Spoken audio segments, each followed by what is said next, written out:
Welcome to the Death Row and Executions channel. I'm Paco Rivera. By the year 2008, Lovetta Armstead and Gary Green were dating and they were in love.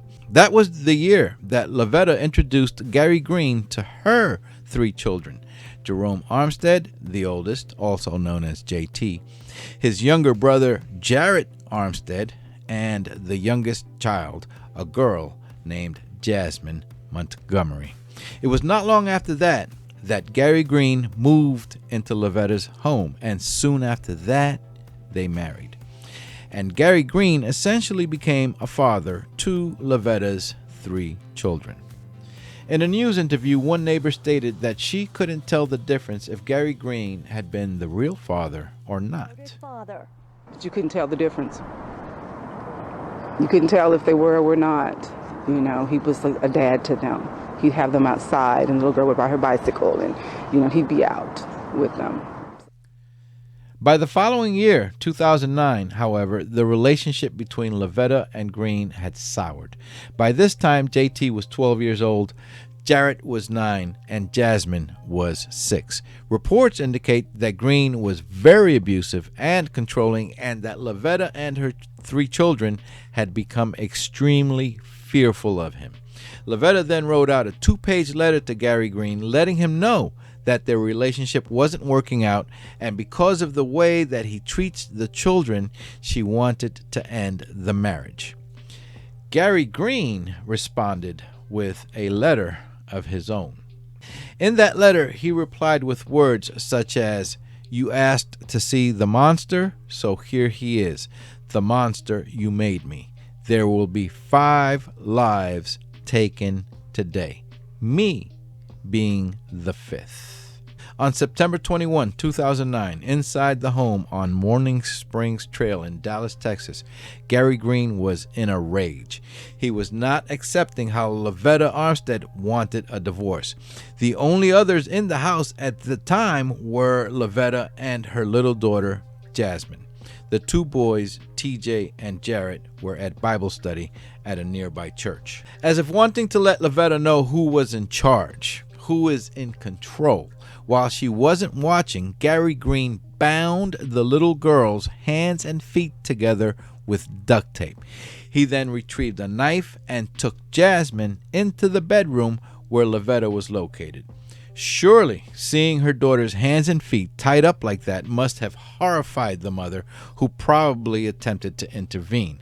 But Gary Green then proceeded to stab Lovetta multiple times with the knife, as the little girl watched in horror. With the mother lying dead on the floor, Gary Green then carried little Jazzmen into the bathroom. He filled the bathtub with water and held the girl's head under the water until she drowned. When he was done, he left her body on the bathroom floor up against the tub. Green then got in the car and drove to the church to pick up the 2 brothers, Jerome and Jarrett, and then drove them back to the house. He walked them into one of the bedrooms, displayed the knife once again, and asked the boys to give him one good reason why he shouldn't kill them both. The older boy, JT, became so fearful that he couldn't speak. The 9-year-old, Jarrett, actually remained as calm as he could and began speaking, but that only infuriated Green further, resulting in his stabbing Jarrett in the stomach. It was more of a very hard poke with the tip of the blade, and while it did cause bleeding, the puncture wound wasn't fatal. But Jarrett continued speaking, saying things like, "We're too young to die. If you really love us, you won't kill us, and we won't tell anyone what happened here." Somehow, amazingly, Gary Green managed to calm down. He told the boys that he was going to show them something. He walked them out of the room and over to the dead body of their mom, Lovetta Armstead. That's when the older boy, JT, began crying profusely. He got on his knees, leaned over his mom, and tried to wake her, but he eventually realized that she was never waking up. From the position JT was in, he could also see into the bathroom and looked at his baby sister Jazzmen on the floor up against the tub with her hands and feet bound with tape. Incredibly, Gary Green simply hands a cordless phone to Jarrett and tells the two brothers to call police, but that he was leaving first and they must wait until he's long gone from the house before making that call. Jarrett calls 911, and while talking to the dispatcher, the two brothers rush over to the house of a neighbor. The neighbor takes the phone from Jarrett, tells the boys to wait in her home, and goes over to Lovetta's house, where she sees the horror that has taken place there and describes it to the 911 dispatcher. She also tells the dispatcher that she was getting out of there just in case Gary Green came back.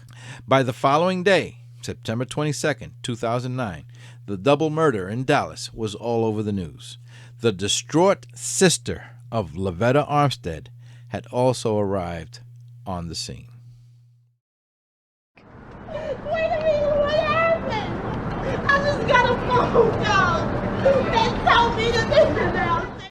Investigators also found the 2-page letter written by Lovetta to Gary Green, letting him know that they need to go their separate ways, and his letter in response to her, indicating that he was going to kill everyone, including himself, and so detectives were quickly able to determine motive.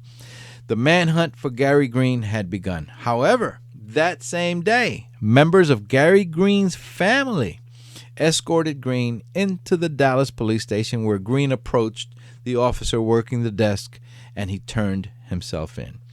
Green was later interviewed by a homicide detective working the case, and he gave a full confession of what transpired in the home of Lovetta Armstead the day before.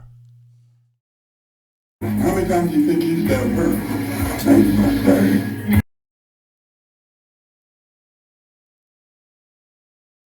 Green also spoke about how he drowned the little girl in a bathtub. Some reports indicate that before arriving at the police station that Gary Green had consumed a large amount of pills in an attempt to kill himself, but I was unable to find any proof of him actually doing that in any of the case files. Lovetta has been described by all who knew her closely as a very sweet, gentle, and loving person who had done an amazing job of raising her 3 children on her own for most of their lives. Unfortunately, she had fallen in love with a man who charmed his way into her life, who turned out to be a monster.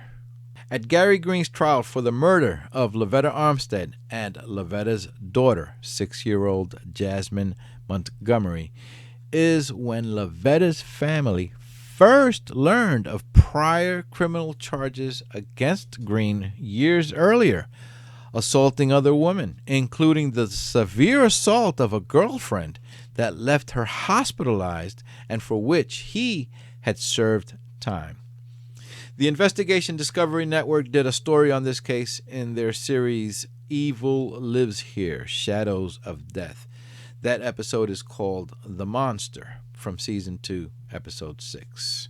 According to Jerome, J.T. Armstead, who is seen here now grown, it appears that something his younger brother Jarrett had said to Gary Green while pleading for their lives to be spared had somehow changed Gary Green's intent on killing them.